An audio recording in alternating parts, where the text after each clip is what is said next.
이미 다 알고 계시고 계속 말씀드린 것처럼 부활절입니다. 죽음의 권세를 깨뜨리시고 부활하신 예수 그리스도의 그 생명과 평강이 오늘 부활주일을 맞이하여서 예배의 자리에 나온 저와 여러분의 모든 심령 가운데 충만하게 임하기를 주님의 이름으로 간절히 축복합니다. 여러분, 오늘은 기독교 신앙의 절정이자 소망의 근원인 부활의 주일이에요. 예수님께서는 십자가의 참혹한 죽음을 이기시고 며칠 만에요?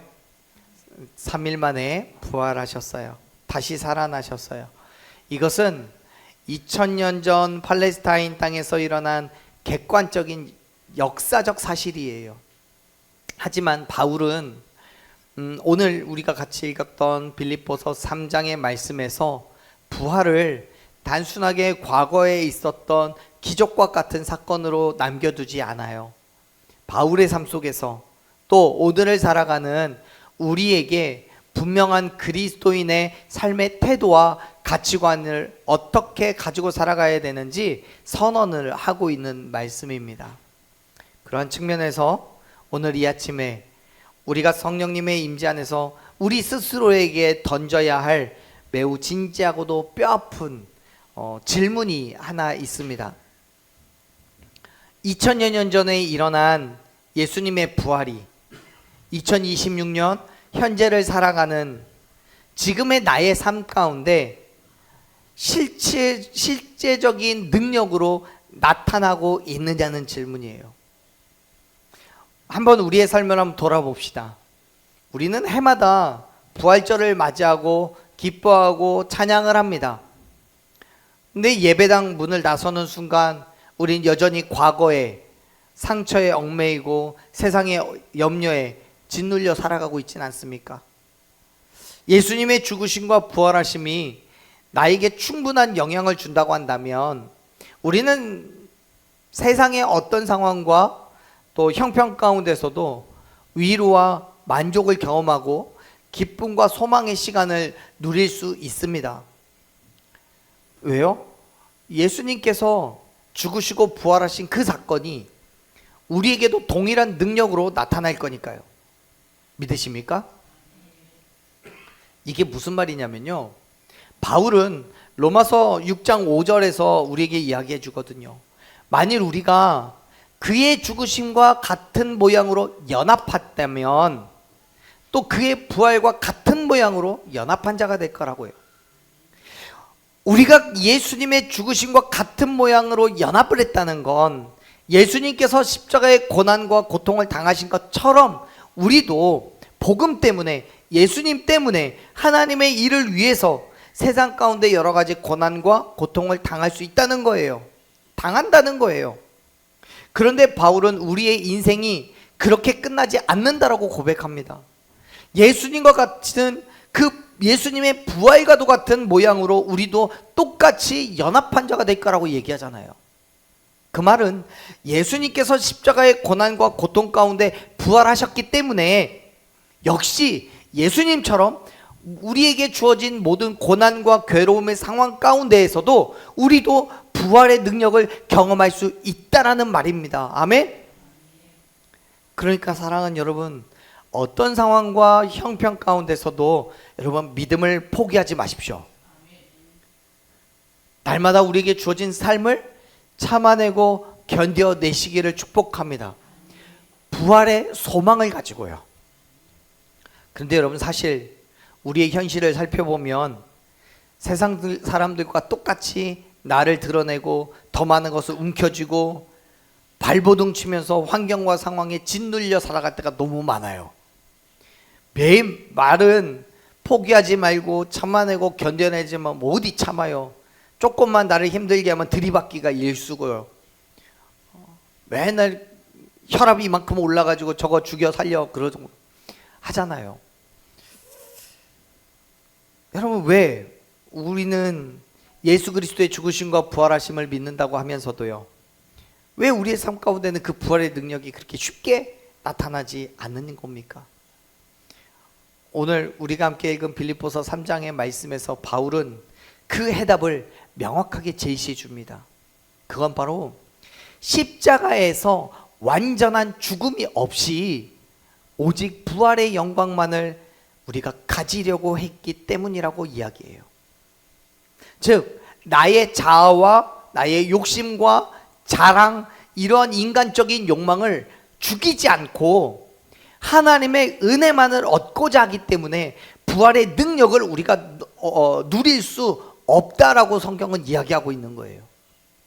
사랑하는 여러분, 지금 현재의 삶에서 여러 가지 모양으로 힘들고 어려운 시간을 보내고 계십니까?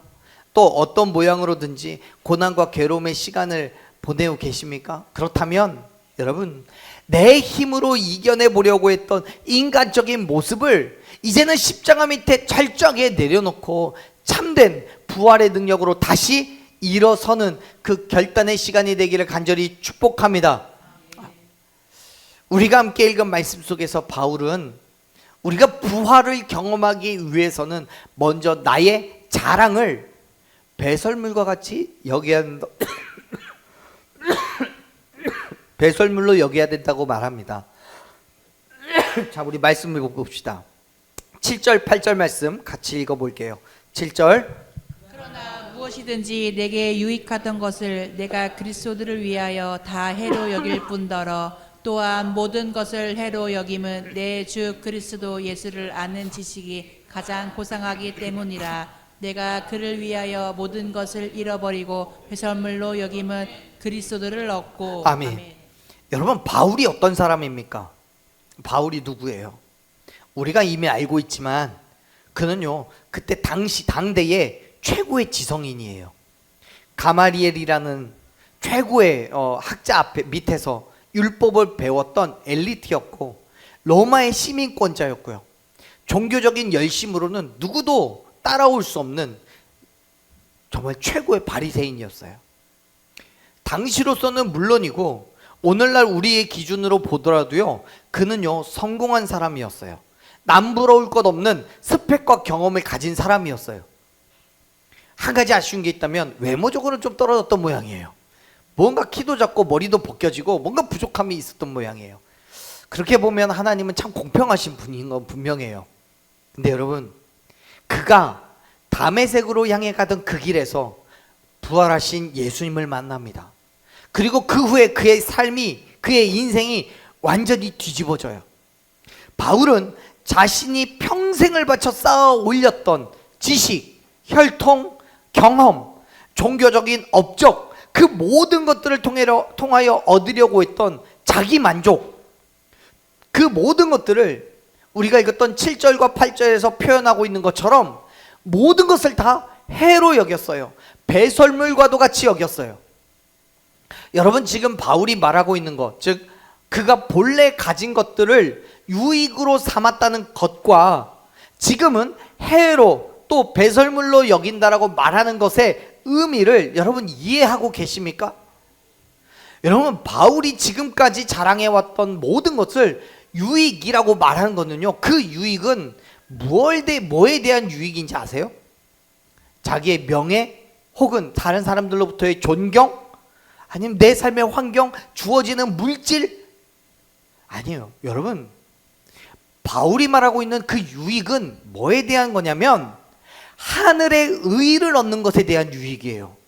다시 말해서 그가 가지고 있던 모든 조건들, 혈통이나 지식이나 율법적인 행함이나 그 모든 것들은 전통적인 유대인들의 사고방식과 다르지 않게 하나님의 나라에 들어가기 위해서 유익한 것이라고 생각하고 있는 거예요.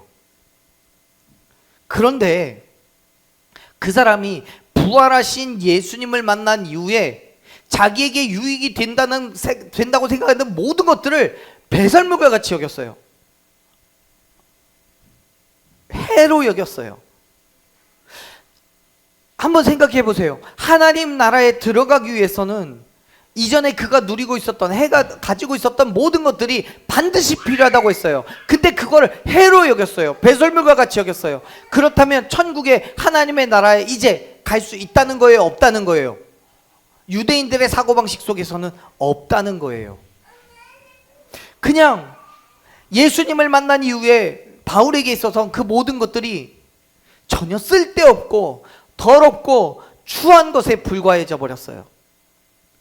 그렇다면 여러분, 이제 바울이 유익으로 삼았던 것, 그것 말고 이제는 뭐가 그렇게 중요할까요?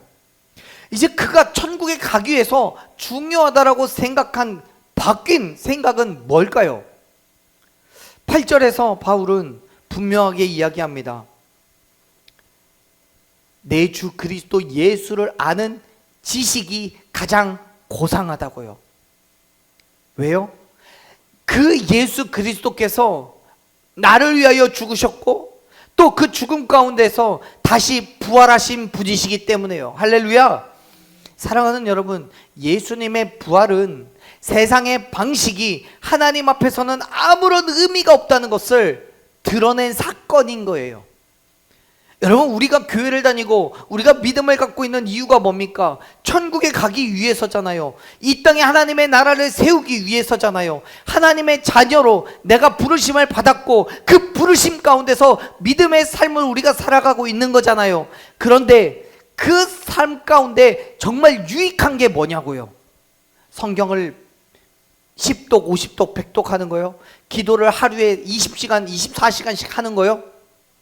전도를 10명, 100명, 1000명을 하는 거요? 하나님 나라에 들어가기 위해서는 물론 그것도 아예 필요 없다고 말할 수도 없겠지만요, 그거보다 더 중요한 게 있어요. 뭐예요? 예수 그리스도를 믿는 거예요. 할렐루야. 예수 그리스도께서 날 위하여 죽으시고 부활하신 그 사건을 아는 지식이 가장 고상한 것임을 믿으시길 바랍니다. 그리고 나서 성경 읽는 거예요. 그리고 나서 기도하는 거고, 그리고 나서 전도하는 거예요. 세상은 십자가를 미련한 것, 실패한 것이라고 정죄했어요. 하나님은 부활을 통해서 그 십자가의 길이 절대적인 진리라는 것을 확증하신 줄로 믿습니다. 따라서 부활을 믿는다는 건 세상의 가치관을 완전히 뒤집어 엎고 예수 그리스도로 살아간다는 것을 의미하는 거예요. 바울은 내 안에 나의 지식이 가득 차 있으면 나를 향한 그리스도의 지혜가 들어올 틈이 없다는 걸 깨달았어요. 그렇습니다. 내 안에 나의 과거의 경험, 나의 자랑, 나의 지식, 나의 교만함이 가득 차 있으면 성령의 역사하심을 경험할 수가 없습니다. 사랑하는 여러분, 지금 우리의 모습은 어떻습니까? 내가 왕년에 신앙생활을 이렇게 했었는데, 내가 이만큼 교회를 섬겼는데, 그런 나의 영적인 교만과 내 자아와 욕심, 세상적인 만족을 향한 그 갈망이 내 안에서 계속해서 살아있는 한, 여러분, 예수 그리스도의 십자가의 은혜는 결코 내 삶을 지배할 수 없습니다. 물론 그럼에도 불구하고 이 땅을 살아가면서 어떻게 자랑하지 않고 나를 드러내지 않고 살 수 있겠습니까? 내 지식과 경험을 포기할 수 있겠습니까? 왜요? 여전히 우리는 세상 가운데서 살아가고 있으니까요. 네, 여러분, 혹시 이력서나 자기소개서를 써보신 분이 계시죠? 그거 쓰면서 저의 모든 화려한 경력과 스펙은 다 배설물입니다 라고 써보신 적 있으세요? 아마 그렇게 썼다면 취업 안 될걸요?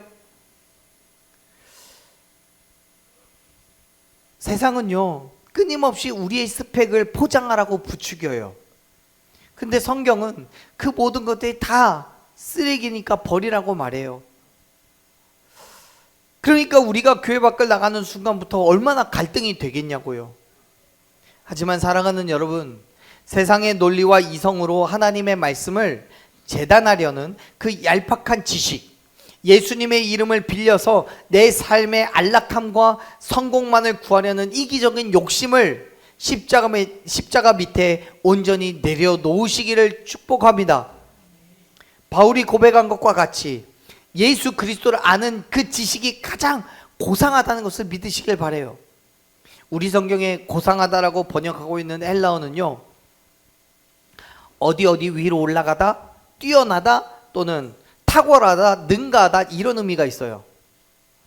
다시 말해서 예수님을 아는 그 지식이 인간적인 모든 것 위에 존재하는 가장 귀한 거고 가장 가치가 있다라고 말하는 거예요.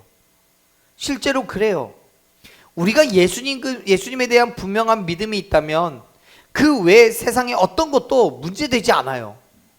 심지어 죽음과 하나님의 나라에 들어가는 것까지도 문제되지 않아요.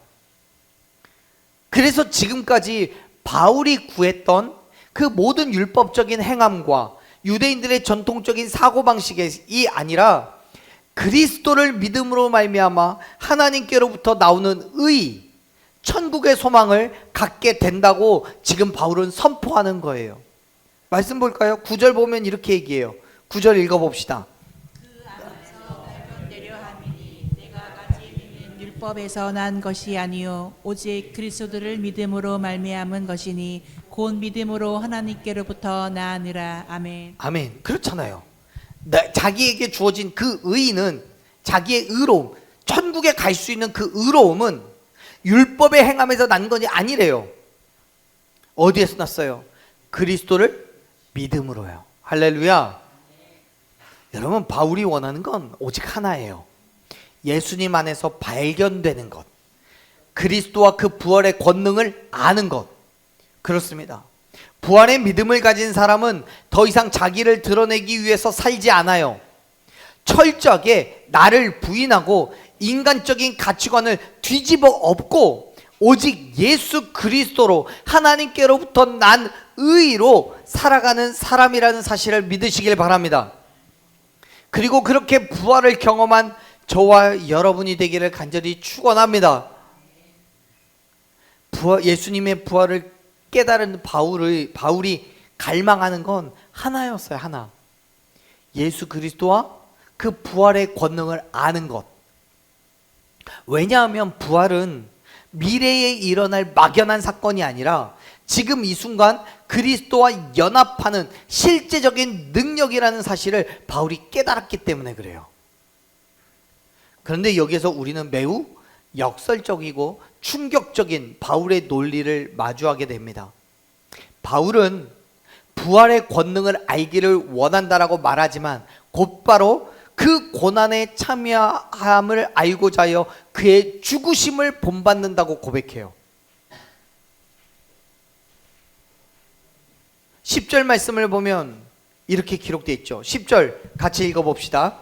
내가 그리스도와 그 부활의 권능과 그 고난에 참여함을 알고자 하여 그의 죽으심을 본받아. 아멘.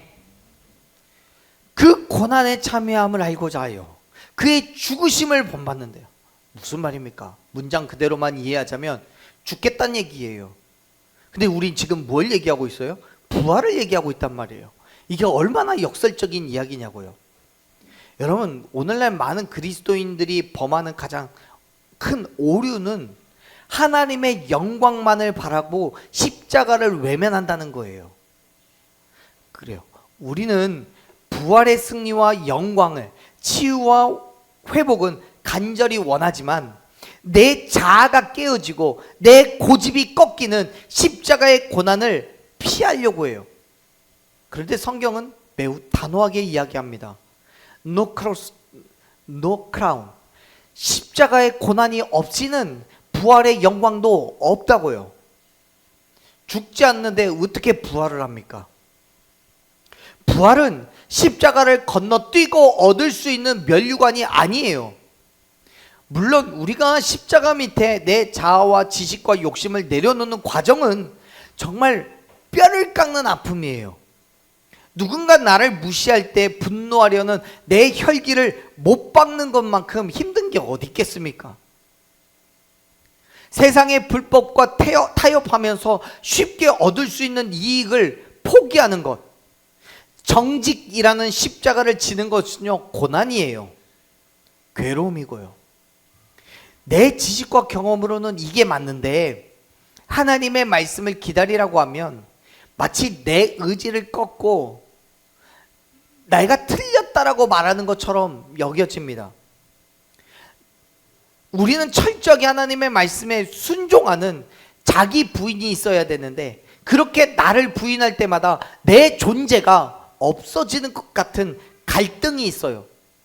그러나 여러분, 내가 십자가 밑에 엎드려서 내 자아를 죽이는 바로 그 순간 무덤의 돌문을 박살내신 하나님의 능력이 저와 여러분의 삶에 강력하게 역사하실 줄로 믿습니다. 아멘. 여러분, 바울이 말한 그 부활의 권능은 죽어서 천국을 가는 것만을 의미하지 않아요. 지금 이 땅에서 우리의 죄의 모든 사슬을 끊어내고 절망적인 상황에서도 하늘의 평강으로 일어서는, 정말 우리가 살아가는 이 땅에서 나타나는 현재적이고도 능동적인 능력이 됨을 믿으시길 바랍니다. 그래서 바울이 뭐라고 얘기합니까? 로마서 8장 11절 말씀에서 이렇게 선포합니다. 같이 읽어볼게요. 예수를 죽는 자 가운데서 살리신 이의 영이 너희 안에 거하시면 그리스도 예수를 죽은 자 가운데서 살리신 이가 너희 안에 거하시는 그의 영으로 말미암아 너희 죽을 몸도 살리시리라. 아멘. 즉 예수님을 죽음에서 다시 살리신 하나님께서 우리 안에 계실 때 그의 영, 그의 능력, 그의 권세가 지금 우리의 죽을 수밖에 없는 육체의 문제를 비롯한 삶의 모든 문제를 해결할 수 있다고 지금 선포하고 있잖아요. 여러분, 죽을 몸도 살리신다고요. 여러분, 우리가 해결할 수 없는 가장 최고의 난제가 뭡니까?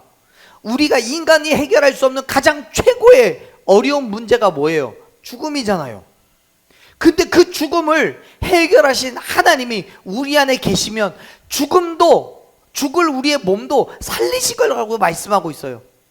죽음 가운데서 우리를 살리신 하나님이 다른 문제, 우리가 먹고 사는 문제, 우리가 입는 문제, 자는 문제, 아니면 어떤 관계의 문제, 직장의 문제, 가정의 문제, 뭘 해결하지 못하시겠습니까? 그걸 해결하지 못한다면 죽음의 문제도 해결할 수가 없죠. 사랑하는 여러분, 여러분의 삶에 도저히 해결할 수 없는 정말 무덤과도 같은 절망이 있으십니까?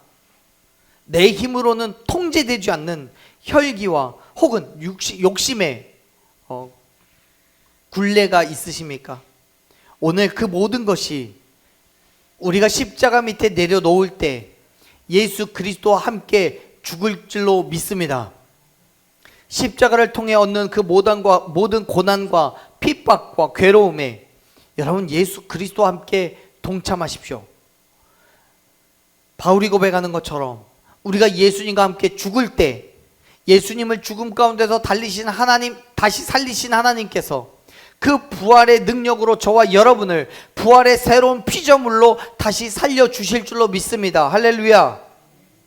바울은 그 사실을 알았기 때문에 11절을 보면 어떻게 해서든지 그 부활의 믿음을 붙잡으려고 했어요. 한번 11절 볼까요?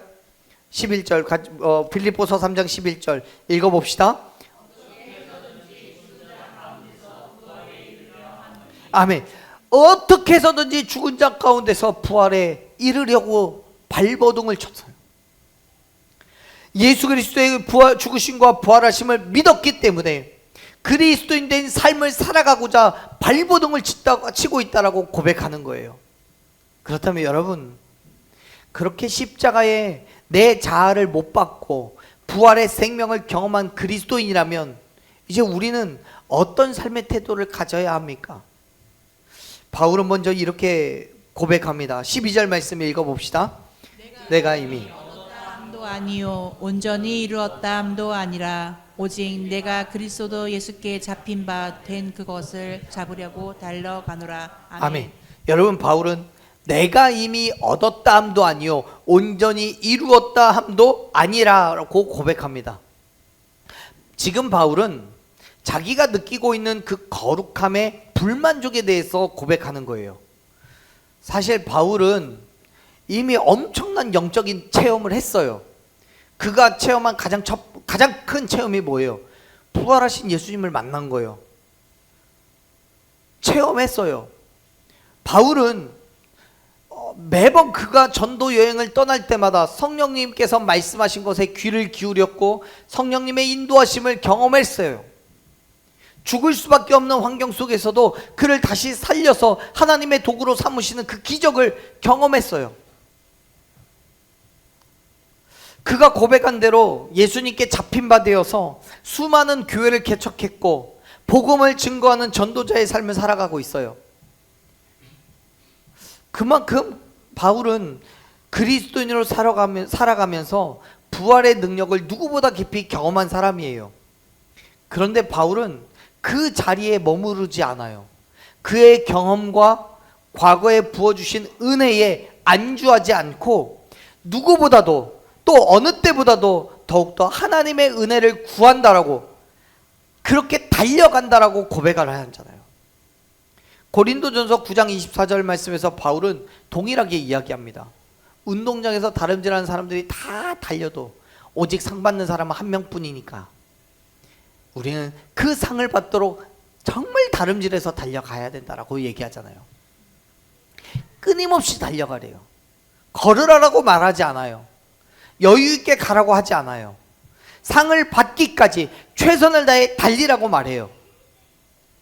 여러분, 우리는 조금만 은혜를 받아도, 조금만 성취를 이루어도 쉽게 교만해집니다.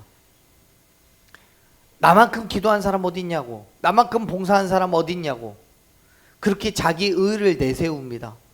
그러나 부활의 주님을 만난 사람은요, 자기의 부족함을 알기 때문에 날마다 그 십자가 앞에 무릎 꿇을 수밖에 없어요. 사랑하는 여러분, 이전보다도 더욱더 깊이 예수 그리스도와 연합함을 갈망하며 거룩한 불만족을 품으시기를 축복합니다. 내가 부족하다는 걸 내가 끊임없이 고백해야 하나님께로 더욱더 가까이 나아갈 수 있는 거예요.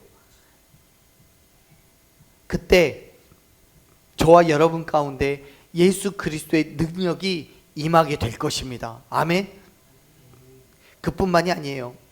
바울은 13절에서 이전에 충분히 삶의 자랑이 되었고 만족할 만한 것들, 또 괴로움과 아픔이 되는 것들을 다 잊어버렸다라고 선언해요. 13절 말씀 볼까요? 13절 읽어봅시다. 형제들아, 나는 아직 내가 잡은 줄로 여기지 아니하고 오직 한 일, 즉 뒤에 있는 것은 잊어버리고 앞에 있는 것을 잡으려고. 아멘. 여기서 이제 뒤에 있는 것이라고 표현하고 있는 건 두 가지 의미가 있어요. 하나는 과거의 영광과 성공으로서 긍정적인 의미를 가지고 있습니다. 긍정적인 의미로서의 뒤에 있는 거예요. 또 두 번째는 과거의 상처와 실패, 또 죄악된 모습들을 의미합니다. 부정적인 의미죠. 바울은 그 모든 것들을 다 잊어버렸다고 선언합니다. 자기의 화려한 스펙도, 또 전도자로서 이룩한 성과도 뿐만 아니라 마귀의 공격으로 인한 세상의 괴롭힘, 상처, 실패, 그 모든 것들을 다 잊어버렸대요. 사랑하는 여러분, 과거에 화려했던 영광과 성공에 여러분 주저하지 마십시오. 하나님께서 은혜를 주셨던 과거의 시간에 멈추면 우리는 더 이상 앞으로 나아갈 수가 없어요. 그것이 우리의 믿음의 완성이라고 착각하지 마세요. 우리의 믿음은 언제든 떨어질 수 있어요. 사탄이 끊임없이 긁어대는 과거의 실패, 상처, 죄책감, 그 모든 것들도 예수 그리스도의 십자가에 묻어버리시길 바랍니다. 이사야서 43장 18절 19절 말씀을 보면 하나님께서 이사야 선지자를 통해서 말씀합니다. 같이 한번 읽어볼까요? 너희는 기억하지 말며 옛날 일을 생각하지 말라. 보라, 내가 새 일을 행하리니 이제 나타낼 것이라. 너희가 그것을 알지 못하겠느냐? 반드시 내가 광야의 길을 사막의 강을 내리니. 아멘. 아멘. 우리에게 이야기합니다. 옛날 일을 생각하지 말라고요. 하나님께서 새 일을 행하시겠다라고 약속하셨습니다. 광야의 길을 내시고 사막의 강을 내시겠다라고 약속하셨습니다. 여러분, 그것들이 내가 할 수 있는 것들이에요? 아니에요. 하나님께서 행하시는 거예요. 아멘. 하나님께서 역사하셔야지만 가능한 일인 거예요. 그렇기 때문에 우리가 바라봐야 되는 건 뭡니까? 하나의 표대뿐이라는 거예요. 표대요. 자, 보세요. 바울은 그리스도인으로서 삶의 목표가 분명했습니다. 14절 보면 이렇게 얘기합니다. 14절 읽어볼게요. 표대를 향하여 그리스도 예수 안에서 하나님이 위에서 부르신 부름의 상을 위하여 달려가노라. 아멘. 사랑하는 여러분, 부활의 신앙을 가졌다는 것은 우리의 삶의 목표와 방향이 완전히 바뀌었다는 것을 의미합니다. 세상 사람들은 자기의 욕망을 채우기 위해서 더 많은 것을 소유하기 위해서 달려가지만 우리는 우리에게 행하신 하나님을 바라보며 그의 십자가 앞에 우리의 삶을 내어놓는 거예요. 그리스도인은 십자가에 나의 욕망을 내려놓고 나를 통해 이루시고자 하는 하나님의 뜻을 향해서 달려가는 것임을 믿으시길 바랍니다. 그것이 우리의 믿음의 삶인 거예요. 물론 그러다가 때로는 넘어질 수 있어요. 쓰러질 수도 있어요. 상처를 받을 수도 있어요. 그러나 부활의 소망이 우리에게 있기 때문에, 내 안에 확실하게 있기 때문에 우리는 다시 일어설 수 있음을 믿으시길 바랍니다. 두려움 없이 담대하게 표대를 향해 전진할 수 있는 거예요. 사도 바울이 14절에서 그렇게 고백한 것처럼 경주가 끝나는 날 우리에게 하나님께서 친히 씌워주실 부름의 상을 여러분 소망하시기를 축복합니다. 그 소망으로 예수 그리스도의 부활의 능력으로 세상의 유혹과 핍박 앞에 우리가 굴복하지 않고 우리에게 허락된 그 믿음의 경주를 완주해내는 저와 여러분이 되기를 간절히 축원합니다. 아멘. 사랑하는 여러분, 우리에게 주어진 그 믿음의 삶이 힘들고 어려울 수 있어요. 그러나 그 믿음의 삶의 자리에서 우리를 위해서 죽으시고 부활하신 예수 그리스도를 의지하면 그 죽음을 이기신 예수님의 그 능력기, 새 일을 행하시는 그 하나님이 저와 여러분의 삶을 붙잡아 주시고 크고 놀라운 일을 행하실 줄로 믿습니다. 쓰러지고 넘어지지 마십시오. 하나님께서 우리를 통해 행하실 놀라운 일들을 기대하며 한 걸음 한 걸음 그 부활의 소망으로 나아가는 저와 여러분 되기를 간절히 축원합니다. 아멘. 우리 시간 함께 찬양으로 결단하고 기도하며 나아갑시다. 사랑하는 여러분, 오늘 우리는 다시 한번 부활의 아침 빈 무덤 앞에 서 있습니다. 무덤을 막고 있던 무거운 돌문이 굴려지고 그 안이 철저하게 비워졌을 때 비로소 세상을 이기는 찬란한 부활의 영광이 드러나게 되었습니다. 그렇습니다. 부활은 단순히 무덤이 비어있다라는 정보가 아니에요. 내 안에 나의 지식, 나의 경험, 영적인 교만, 그리고 세상의 안전과 물질을 향한 욕심이 가득 차 있다면 우리 안에는 부활하신 예수님이 들어올 공간이 없어요. 십자가는 실패가 아닙니다. 내 자아가 죽고 내 욕망이 꺾이는 십자가의 고난은 부활의 생명을 담기 위한 나를 온전히 비워내는 가장 거룩하고 영광스러운 작업임을 믿으시길 바랍니다. 세상은 우리의 화려한 스펙과 세상적인 성공을 보고 하나님을 믿지 않아요. 오히려 우리가 십자가 밑에 내 고집과 자아와 세상의 욕심을 철저하게 꺾고 내려놓았을 때, 그리고 그 십자가의 고난 속에서도 영원한 표대를 향한 기쁨과 평강으로 달려가는 믿음의 결단을 볼 때 살아계신 하나님의 능력과 역사하심을 보게 될 것입니다. 그렇기 때문에 사랑하는 여러분, 내가 있는 그 모든 자리에서 내가 죽고 예수가 사는 십자가의 능력을 선포하시기를 바랍니다. 뒤에 있는 과거의 영광과 상처 다 잊어버리십시오. 오직 우리의 표대이신 예수 그리스도만 바라보고 달려가시기를 바랍니다. 나를 비워낸 그 무덤과도 같은 자리에 성령님께서 부어주시는 부활의 생명이 가득 채워지는 기적을 경험하게 될 줄로 믿습니다. 그 믿음으로 이 땅에 부활의 증인이 되어 나아가는 저와 여러분 되기를 간절히 축복합니다. 우리 이 시간 이 찬양 함께